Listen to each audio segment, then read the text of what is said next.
है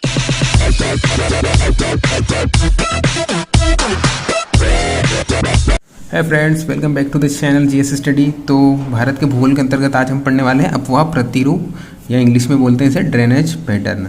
ठीक है, वैसे तो इसे वर्ल्ड जियोग्राफी में पढ़ने चाहिए, लेकिन नदियाँ जो पढ़ रहे हैं हम, तो सोचा मैंने साथ साथ में इसे अपवाह प्रतिरूप भी पढ़ा देता हूँ, क्योंकि ज़्यादा बड़ा नहीं है, छोटा ही लेक्चर होगा, इसीलिए सोचा इसे मैं कवर कर लेता हूँ इंडियन जियोग्राफी में ही। अपवाह प्रतिरूप लेसन नंबर 15। ठीक है, तो अपवाह प्रतिरूप क्या होता है? अपवाह को इंग्लिश में बोलते हैं ड्रेनेज पैटर्न। ड्रेनेज मतलब नालियों का स्वरूप कैसा है। नालियाँ मतलब नदियाँ नाली के रूप में बहती है, तो उसका जो पैटर्न है कैसा बह रही है, उसे हम अपवाह प्रतिरूप कहते हैं। तो किसी क्षेत्र में नदी तंत्र में क्या क्या होती है? नदी तंत्र में आती है एक मुख्य नदी आती है और एक बहुत सारी उसकी सहायक नदियाँ आती है। तो किसी भी क्षेत्र के जो नदी तंत्र रहेगा उसमें जो नदियाँ रहेगी, जितनी भी मुख्य नदी और सहायक नदी, उनका जो है ज्यामितीय आकार, ठीक है, ज्यामितीय आकार, और ये हो गया उनका ज्यामितीय आकार, उनकी स्थानिक व्यवस्था का जो अध्ययन करते हैं हम, तो उसे बोलते हैं अपवाह प्रतिरूप, है ना। तो उनका ज्यामितीय आकार क्या है?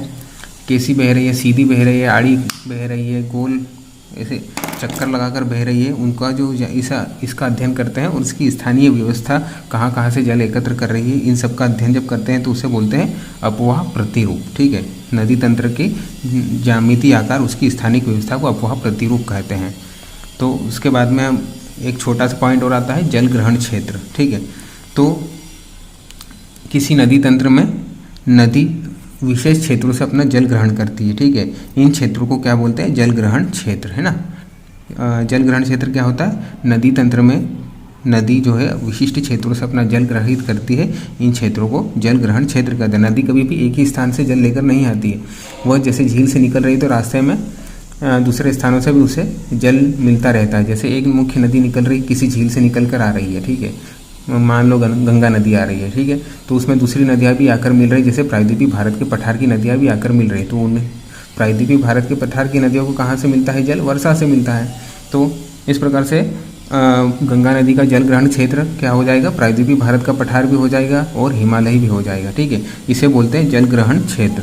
तो नदी किन्हीं दो राज्यों में भी बह सकती है, जैसे कावेरी नदी दो राज्यों में बहती है, तमिलनाडु में बहती है और कर्नाटक में, कर्नाटक और तमिलनाडु में बहती है। लेकिन उसका जो जल ग्रहण क्षेत्र है, ठीक है, जल ग्रहण क्षेत्र मतलब जल कहाँ कहाँ से कलेक्ट कर रही है? वो केरल से भी कर रही है, तमिलनाडु से भी कर रही है, कर्नाटक से भी कर रही है और आंध्र प्रदेश से भी कर रही है। 4 राज्यों से करती है वो जल ग्रहण। ठीक है, याद रखेंगे।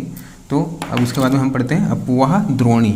अपवाह द्रोणी पढ़ेंगे, लिखेंगे हेडिंग डाल के कि किसी नदी तंत्र में मुख्य नदी, उसकी सहायक नदियाँ जिस क्षेत्र में बहती है उसे बोलते हैं अपवाह द्रोणी, है ना। तो अपवाह द्रोणी मतलब जिस क्षेत्र में नदियाँ बह रही है उस क्षेत्र को बोलेंगे अपवाह द्रोणी। उसके बाद में आता है जल विभाजक क्षेत्र। तो एक अपवाह द्रोणी को दूसरी अपवाह द्रोणी से जो अलग करने वाली सीमा होती है उसे जल विभाजक कहते हैं। मतलब एक नदी तंत्र को दूसरी नदी तंत्र से अलग करने वाली जो सीमा होगी उसे जल विभाजक कहेंगे। ठीक है, तो दो नदी तंत्रों को मुख्यतः अलग कौन करता है? एक पर्वत ही करता है। अगर बीच में पर्वत आ जाए तो उस तरफ जो नदियाँ बह रही है वो उधर ही बहेगी और इस तरफ जो नदियाँ बह रही है वो इधर ही बहेगी। तो इसका मतलब ये हो गया कि पर्वत जो होता है वो जल विभाजक का काम करता है, कि दो अपवाह द्रोणियों को अलग अलग करता है। ठीक है, अपवाह द्रोणी के साथ साथ आता है कि जल संभर,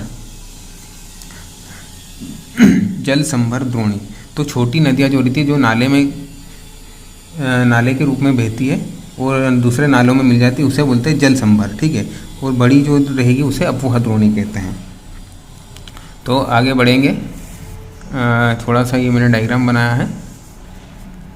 सबसे पहले आता है नदी का रेखीय रूप। एक सिंगल नदी जो रहेगी वो एक रेखा में बहेगी, उसे बोलेंगे नदी का रेखीय रूप। और वो नदी के रेखीय रूप को क्या बोलते हैं? प्रवाह रेखा। ठीक है, एक सिंगल जो नदी रही है एक रेखा में जो बह रही है उसे बोलेंगे प्रवाह रेखा या ड्रेनेज लाइन। ठीक है, एक लाइन बोलेंगे ड्रेनेज लाइन। और इसी प्रकार से जब प्रवाह, बहुत सारी नदियों का जब हम अध्ययन करेंगे कि वह नदी जो है दूसरी नदी में मिल रही है, फिर वह नदी दूसरी नदी में मिल रही है, इसी प्रकार से तीसरी नदी में मिल रही है, ऐसी बहुत सारी जो नदियाँ हो जाएगी, जब ऐसी बहुत सारी प्रवाह रेखा जब हो जाएगी तो उन प्रवाह रेखा की जाल को क्या बोलेंगे? Drainage network. ठीक है, बहुत सारी नदियाँ जो रेखीय रूप में बह रही है उनके जाल को क्या बोलेंगे? प्रवाह रेखा लाइन। ठीक है, तो इसके बाद में प्रवाह रेखा जाल पढ़ लिया। अब किसी नदी के बेसिन में प्रवाह रेखा जाल अब बहुत सारी नदियों का जो जाल पढ़ लिया हमने, अब उसका जाल का जो ज्यामितीय अध्ययन करेंगे। प्रवाह रेखा जो जाल है उसका ज्यामितीय अध्ययन करेंगे कि किस प्रकार से वो मिल रही है आपस में, उनका ज्यामितीय जो स्वरूप रहेगा उसे क्या बोलेंगे, प्रवाह प्रतिरूप, ड्रेनेज पैटर्न या अपवाह प्रतिरूप। ठीक है, तो इसकी एक डेफिनेशन ये भी बन जाएगी अपवाह प्रतिरूप की कि किसी नदी बेसिन में प्रवाह रेखा जाल की ज्यामितीय स्वरूप को अपवाह प्रतिरूप कहते हैं। ठीक है, तो आगे बढ़ते हैं। तो अपवाह प्रतिरूप कितने प्रकार के होते हैं? अपवाह प्रतिरूप वैसे तो 12 से 13 प्रकार के होते हैं, लेकिन जो भारत में पाए जाने वाले मुख्य अपवाह प्रतिरूप वही हम पढ़ेंगे। कितने हैं पाए जाते हैं भारत में अपवाह प्रतिरूप? 6 प्रकार के। कौन कौन से? पूर्ववर्ती या एंटीसीडेंट, सेकंड है अध्यारोपित या सुपर इम्पोज्ड। ठीक है, ये एंटीसीडेंट हो गया, ये सुपर इम्पोज्ड हो गया। उसके बाद में वृक्षाकार या ध्रुमाकार, डेंड्रिटिक। चौथा है अरीय अपकेंद्रीय, रेडियल, इसे बोलते हैं केंद्र त्यागी। अरीय अपकेंद्रीय, केंद्र त्यागी या रेडियल, इंग्लिश में रेडियल। पांचवा है समांतर प्रतिरूप या पैरेलल, और लास्ट है खंडित या विलुप्त या प्रच्छन्न भी बोलते हैं इसे बोलेंगे इंटरमीडिएट इंग्लिश में। ठीक है, ये 6 प्रकार के अपवाह प्रतिरूप है। तो पहली हेडिंग डालेंगे पूर्ववर्ती अपवाह प्रतिरूप, इंग्लिश में भी लिख लेंगे एंटीसीडेंट। कहाँ पर पाया जाता है? सिंधु, सतलज, गंगा, ब्रह्मपुत्र। मतलब कि ये हमारा जो पूर्ववर्ती अपवाह प्रतिरूप है यह हिमालय से निकलने वाली नदियों में ही पाया जाता है, क्योंकि ये सारी नदियाँ जो है हिमालय की नदियाँ। तो पूर्ववर्ती अपवाह प्रतिरूप होता क्या है कि वे नदियाँ जो प्राचीन काल से बहती आ रही है और बाद में जब उनके मार्ग में पर्वत का निर्माण हुआ, तो पर्वत के निर्माण के साथ साथ उन्होंने अपना जो रास्ता नहीं बदला, पर्वत जो निर्माण हो रहा है उसको काटती गई, अपना रास्ता नहीं बदला और पर्वत के उत्थान के साथ साथ पर्वत को भी काटती गई, जिससे पर्वतों के बीच में गहरी खाई बन जाती है, घाटी बन जाती है। तो उन जो घाटियों को क्या बोलते हैं? आय आकार की घाटी, गार्ज या कैनियन बोलते हैं। ठीक है, और इस प्रकार का जो प्रतिरूप पाया जाता है कि नदियाँ जो है अपना मार्ग नहीं बदलती और पर्वतों को काटकर घाटियाँ को निर्माण कर देती है, इस प्रकार के प्रतिरूप को क्या, अपवाह प्रतिरूप को क्या बोलते हैं? पूर्ववर्ती अपवाह प्रतिरूप। मैंने आपको पढ़ाया था पूर्ववर्ती सरिता, बस वही वाला आंसर यहाँ पर भी लिखना है। तो पूर्ववर्ती अपवाह प्रतिरूप में क्या होता है? ये पहले से हमारी नदी जो बह रही है, ठीक है, इसके मार्ग में हो गया धीरे धीरे यहाँ पर हिमालय का या फिर पर्वत का निर्माण, लेकिन नदियों ने जो है अपना मार्ग को नहीं बदला, तो यहाँ पर तो हो जाएगा हमारा पर्वत खड़ा हो जाएगा, लेकिन इसके मार्ग में आ गया पर्वत, नदी ने उस पर्वत को भी काटना आरंभ कर दिया, ये हो गया पर्वत हमारा। ठीक है, तो ये बह रही नदी, इसने अपनी घाटी को गहरा कर दिया, काट काट कर गहरा करना शुरू कर दिया। पर्वत तो उठ रहा है, उसके साथ साथ उसने मार्ग नहीं बदला, तो उससे क्या हो जाएगा? पर्वत कटने लग जाएगा। तो इस प्रकार से जो घाटी बनती है उसे क्या बोलते हैं? आय आकार की घाटी या गार्ज या फिर कैनियन। ठीक है, तो इस प्रकार का जो अपवाह प्रतिरूप रहेगा उसे कहेंगे पूर्ववर्ती अपवाह प्रतिरूप। ठीक है, कहाँ पर पाया जाता है? भारत में हिमालय क्षेत्र में पाया जाता है। कौन कौन सी नदियाँ हैं? सिंधु, सतलज, गंगा, ब्रह्मपुत्र। दूसरी हेडिंग डालेंगे अध्यारोपित अपवाह प्रतिरूप या सुपर इम्पोज्ड ड्रेनेज पैटर्न। तो ये कहाँ पर पाया जाता है? अध्यारोपित प्रायद्वीपीय भारत की जो नदियाँ हैं वहाँ पर अध्यारोपित अपवाह प्रतिरूप पाया जाता है। कौन कौन सी नदियाँ हो जाएगी? चंबल, सोन, नर्मदा, गोदावरी, ताप्ती, बेतवा, कृष्णा, ये सारी नदियाँ हो जाएगी जिनमें अध्यारोपित अपवाह प्रतिरूप पाया जाता है। तो हुआ क्या था? क्रिटेशियस काल में, ठीक है, कौन से काल में? क्रिटेशियस काल क्या होता है? ये जियोलॉजिकल टाइम स्केल है। ठीक है, आगे पढ़ाऊंगा मैं, थोड़ा सा मैं समझा देता हूँ इसको। पृथ्वी का जो जन्म का समय है, पृथ्वी को जन्म हुआ कितना साल हो गया? 4.5 अरब वर्ष, बहुत लंबा समय हो चुका है। तो इस 4.5 अरब साल को हम कई लाखों साल में बांट लेते हैं। जब लाखों साल में बांट लेते हैं, लाखों वर्ष या करोड़ों वर्ष में बांट लेते हैं, तो इस प्रकार से जो हमने बांट लिया है शुरू से लेकर अभी तक, जैसे हम बचपन से बड़े होते हैं तो हमारी जो बाल्यकाल रहता है 1 से लेकर 10-11 साल के आसपास रहता है। उसके बाद में जो है हमारा किशोर अवस्था लग जाती 13 से लेकर 18, फिर युवा अवस्था लग जाती 40 वर्ष तक। तो इसी प्रकार से पृथ्वी को भी हमने पृथ्वी की जो आयु है उसे भी बांट दिया है, तो लाखों या करोड़ों वर्षों में बांट लिया है। तो उसी काल में आता है, जैसे मान लो बाल्यकाल हो गया पृथ्वी का 100 करोड़ वर्ष या कुछ भी हो गया। उसके बाद में ऐसा क्रिटेशियस काल आया था बीच में, शुरू में आया था कैम्ब्रियन, प्री कैम्ब्रियन ऐसा शुरू होता है, उसके बाद में बीच में आता है क्रिटेशियस काल। तो क्रिटेशियस काल में क्या हुआ था कि भारत जो है अफ्रीका से अलग होना शुरू हो गया था। तो अफ्रीका महाद्वीप से जुड़ा हुआ था पहले, क्रिटेशियस काल में वह अफ्रीका से अलग होना शुरू हुआ। तो उस दौरान क्या हुआ, जब दोनों के बीच में दरार पड़ी तो उस दरार से जो है लावा निकलने लग गया। तो लावा जब निकला तो प्रायद्वीपीय भारत ही जब तब जुड़ा हुआ था, किससे, अफ्रीका से जुड़ा हुआ था, ठीक है। तो प्रायद्वीपीय भारत में जो नदियाँ बह रही थी, ये मुख्य यही नदियाँ बह रही थी। तो लावा जब निकला तो वो प्रायद्वीपीय भारत की नदी घाटी में जाकर फैल कर जमा हो गया और ठोस हो गया। तो वो जो नदी घाटी जो थी वह विलुप्त हो गई, क्योंकि वहाँ पर जो है चट्टान बन गई। वो चट्टान कौन सी बनी, हमें पता है कि जब लावा जमकर ठोस हो जाता है तो कौन सी चट्टान बनती है, बेसाल्ट चट्टान, ठीक है। तो उन नदी घाटियों में बेसाल्ट चट्टान जो है वह जमा हो गई। तो धीरे धीरे फिर इसके बाद क्या हुआ, नदी घाटी जो थी हमारी वह विलुप्त हो गई। धीरे धीरे जो है बेसाल्ट चट्टान का ऋतु क्षरण हुआ, मतलब मौसम के प्रभाव से वह उसमें टूटन होने लगी। तो टूट फूट होने लगी जब चट्टान में, तो धीरे धीरे वह टूटने लगी। उसके बाद में वो जो नदी घाटियाँ जो थी वह फिर से उत्पन्न हो गई और वापस से उसमें जो पानी बहने लग गया। इस प्रकार से जो अपवाह प्रतिरूप जो बनता है उसे बोलते हैं अध्यारोपित, मतलब जो पहले था फिर बाद में विलुप्त हो गया, फिर वापस धीरे धीरे वापस उत्पन्न हो गया, उसको क्या बोलेंगे, अध्यारोपित अपवाह प्रतिरूप सुपर इम्पोज ड्रेनेज पैटर्न। कौन सी नदियों में पाया जाता है, प्रायद्वीपीय नदियाँ चंबल, सोन, बेतवा, नर्मदा, गोदावरी, कृष्णा, कावेरी, ये सारी नदियों में अध्यारोपित अपवाह प्रतिरूप पाया जाता है। तो तीसरी हेडिंग डालेंगे वृक्षाकार या ध्रुमाकार या डेंड्रिटिक ड्रेनेज पैटर्न, ठीक है, वृक्षाकार ध्रुमाकार अपवाह प्रतिरूप। तो इसकी कौन कौन सी नदियाँ हैं, यह उत्तर भारत के मैदान में वो प्रायद्वीपीय भारत की नदियों में पाया जाता है। कौन कौन सी हो जाएगी उत्तर भारत की नदियाँ, गंगा हो जाएगी और यमुना हो जाएगी, यमुना इसकी सहायक नदी है। गोदावरी, कृष्णा, कावेरी यह प्रायद्वीपीय भारत की नदियों में पाया जाता है ध्रुमाकार या वृक्षाकार। इम्पोर्टेंट है यह पूछा जाता है कभी कभी कि ध्रुमाकार क्या है, तो इसका आंसर आएगा अपवाह प्रतिरूप आएगा, ठीक है। और कभी कभी क्वेश्चन आ जाता है कि वृक्षाकार अपवाह प्रतिरूप का दूसरा नाम है, तो आएगा आंसर ध्रुमाकार। तो यह अपवाह प्रतिरूप जो है उत्तर भारत के मैदान में प्रायद्वीपीय नदियों में पाया जाता है। तो जब किसी नदी में जब किसी मुख्य नदी तंत्र में एक मुख्य नदी में उसकी कई सहायक नदियाँ होती है, ठीक है, उसकी कई सहायक नदियाँ होती हैं और उन कई सहायक नदियों की भी बहुत सारी उप सहायक नदियाँ होती है, ठीक है। ये हो जाएगी हमारी मुख्य नदी, इसकी कई सहायक नदियाँ हो गई, ये हो गई कई सहायक नदियाँ, और इन कई सहायक नदियों की भी कई उप सहायक नदियाँ हो जाएगी, ठीक है। ये हो गई उप सहायक नदी, ये हो गई, ये हो गई, इसकी भी उप सहायक नदी, ये हो गई, ये हो गई, ये हो गई, ये हो गई, ये सारी उप सहायक नदियाँ हो गई इनकी, ठीक है।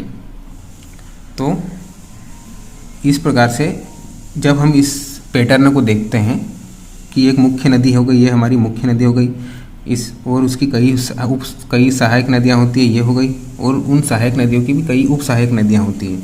तो देखने पर ऐसा लगता है कि ये जो मुख्य नदी जो है किसी पेड़ के तने के रूप में, तथा ये जो सहायक नदियाँ और उप सहायक नदियाँ हैं वो शाखाएं के रूप में हमें दिखाई पड़ती है, ठीक है। तो इस प्रकार से जो अपवाह प्रतिरूप होता है उसे वृक्षाकार या ध्रुमाकार प्रतिरूप कहते हैं। दिख रहा होगा आपको, पेड़ जैसा दिख रहा है ना, ये हो गया तना और ये है शाखाएं पेड़ की। तो इस प्रकार के जो अपवाह प्रतिरूप बोलेंगे ध्रुमाकार या वृक्षाकार अपवाह प्रतिरूप। अब उसके बाद में हेडिंग डाल के लिखेंगे अरीय अपकेंद्रीय या रेडियल, अरीय अपकेंद्रीय अपवाह प्रतिरूप या केंद्र त्यागी, इसे केंद्र त्यागी भी बोलते हैं। कहाँ पर पाया जाता है ये अपवाह प्रतिरूप, अमरकंटक की चोटी मध्य प्रदेश में व रांची के पठार में यही अपवाह प्रतिरूप पाया जाता है। तो इसमें क्या होता है, जब नदियाँ जो है किसी ऊंचे भाग से निकलती, मतलब पर्वत से निकल रही है या पठारी भाग से निकल रही है, ऐसा ऊंचे भाग से जब निकलती है तो कई नदियाँ जब निकलती ऊंचे भाग से तो वह विभिन्न, जब ऊपर से नीचे उतरती है तो विभिन्न दिशाओं में जाती है। एक नदी जो है इधर जाएगी, एक नदी जो है इधर जाएगी, एक नदी तो है इधर जाएगी। तो इस प्रकार से जो अपवाह प्रतिरूप पाया जाता है उसे बोलते हैं अरीय अपकेंद्रीय केंद्र त्यागी। यहाँ पर हम पता चल रहा है एक केंद्र से निकल रही है और अलग अलग दिशाओं में जा रही है, ठीक है। ये केंद्र कहाँ है, या तो झील हो जाएगा या फिर या फिर ग्लेशियर भी हो सकता है, ठीक है। तो एक झील से अगर निकल रही है तो अलग अलग दिशाओं में भागेगी ये नदियाँ। तो इस प्रकार से जो अफवाह प्रतिरूप होगा उसे बोलेंगे अब केंद्रीय अरीय अफवाह प्रतिरूप, ठीक है। तो जब केंद्रीय उच्च भूमि से निकलकर नदियाँ अलग अलग दिशाओं में प्रवाहित होती है तो इस प्रकार का अफवाह प्रतिरूप को कहते हैं केंद्र त्यागीय अरीय अफवाह प्रतिरूप। अमरकंटक की चोटी से कौन कौन सी नदियाँ निकलती है? नर्मदा, सोन और जोहिला नदी है। तीनों अलग अलग दिशाओं में जाती है। नर्मदा जो है पश्चिम में जाती है और सोन नदी जो है उत्तर की ओर गंगा में चली जाती है। जोहिला नदी भी उत्तर की ओर जाकर आगे सोन नदी में मिल जाती है। और रांची के पठार से कौन सी नदियाँ निकलती है? दामोदर ब्राह्मणी नदी निकलती, सभी अलग अलग दिशाओं में चलती हैं। इसके बाद में लिखेंगे समांतर या पैरेलल अफवाह प्रतिरूप। तो ये जो है पश्चिमी तटीय मैदान की नदियों में पाया जाता है। तो इस अफवाह प्रतिरूप में क्या होता है? पश्चिमी तटीय मैदान की नदियाँ हमें पता है छोटी होती है और इनका जो मुहाना और उद्गम स्थल बहुत पास होता है। जब नदियों का मुहाना और उद्गम स्थल बहुत पास होता है और नदियाँ जो है एक तीव्र ढाल पर बहती है, पश्चिमी घाट पर ये नदियाँ बहती है। पश्चिमी घाट का जो ढाल है वह बहुत तीव्र है, तो यहाँ से निकलती है, बहुत तेज़ी से बहती है, तो इनकी जो है गति बहुत अधिक हो जाती है। तो गति अधिक होने के कारण ये दूसरी नदियों में नहीं मिलती है। तो इस प्रकार से पश्चिमी घाट से जो दूसरी नदियाँ मिलती है वो एक दूसरे के समांतर हो जाती है, ठीक है, आपस में मिलती नहीं है। तो इस प्रकार से जो अफवाह प्रतिरूप होता है उसे समांतर अफवाह प्रतिरूप कहते हैं। तो लिखेंगे इसमें जब नदियों का मुहाना उनके उद्गम के बहुत निकट स्थित हो और नदियाँ खड़े ढाल पर प्रवाहित हो रही हैं तो वह दूसरी नदियों के समांतर बहती है। इस प्रकार का अफवाह प्रतिरूप समांतर अफवाह प्रतिरूप कहलाता है। एग्जाम्पल, पश्चिमी घाट से निकलने वाली नदियाँ जो पश्चिमी तटीय मैदान होते हैं वह अरब सागर में गिर जाती हैं। लास्ट पॉइंट डालेंगे खंडित, विलुप्त या प्रच्छन्न या इंटरमिटेंट, इंग्लिश में लिखेंगे। तो ये जो अफवाह प्रतिरूप है यह भाबर प्रदेश में पाया जाता है। इसमें लिखेंगे जब नदी सतह पर विलुप्त हो जाती है एवं कुछ दूरी के बाद फिर से सतह पर वापस से प्रवाहित होने लगती है, तो इस प्रकार का जो अफवाह प्रतिरूप होता है उसे खंडित या विलुप्त कहते हैं। सतह पर कुछ देर के लिए विलुप्त हो जाए और फिर बाद में आगे चलकर सतह पर फिर से वापस दिखाई देने लगे नदी, तो उस प्रकार से जो अफवाह प्रतिरूप होगा उसे बोलेंगे खंडित या विलुप्त या प्रच्छन्न अफवाह प्रतिरूप। कहाँ पर पाया जाता है? भाबर प्रदेश में। पढ़ा चुका हूँ मैं। भाबर प्रदेश क्या होता है? जो पर्वतों के जो पाद में, पर्वतों के नीचे पैरों में जो इलाका रहता है जहाँ पर बड़े बड़े शिलाखंड या पत्थरों के टुकड़े नदी लाकर जमा कर देती है, तो उस एरिया को बोलते हैं भाबर प्रदेश। तो यहाँ पर जब नदियाँ प्रवेश करती है तो पत्थरों के नीचे वह छिप जाती है और आगे चलकर जब पत्थर ख़त्म हो जाते फिर से मैदानी इलाके में वह नदियाँ जो हमें दिखाई देने लगती है। तो इस प्रकार से जो बीच में जो क्षेत्र आ जाता है पत्थरों का जहाँ पर नदियाँ नहीं दिखाई देती है उसे बोलते हैं भाबर प्रदेश। और भाबर प्रदेश में जो अफवाह प्रतिरूप पाया जाता है जब नदियाँ छिप जाती है तो उसे क्या बोलते हैं? खंडित, विलुप्त या प्रच्छन्न अफवाह प्रतिरूप। ओके फ्रेंड, तो ये था हमारा अफवाह प्रतिरूप कंप्लीट कर लिया। आगे हम पढ़ेंगे प्रमुख झीलों के बारे में भारत की, तो बने रहिए मेरे साथ इस चैनल पर। आगे हम अब मैं सोच रहा हूँ कि अब कंप्यूटर भी पढ़ाऊँ आप लोगों को, तो कंप्यूटर की क्लास भी स्टार्ट करने वाला हूँ मैं। तो ठीक है फ्रेंड्स, मिलते हैं, बाय बाय, टेक केयर। और चैनल को सब्सक्राइब कर दीजिए और बेल आइकन को दबा दीजिएगा अगर आप चैनल पर नए होते हो। Bye bye.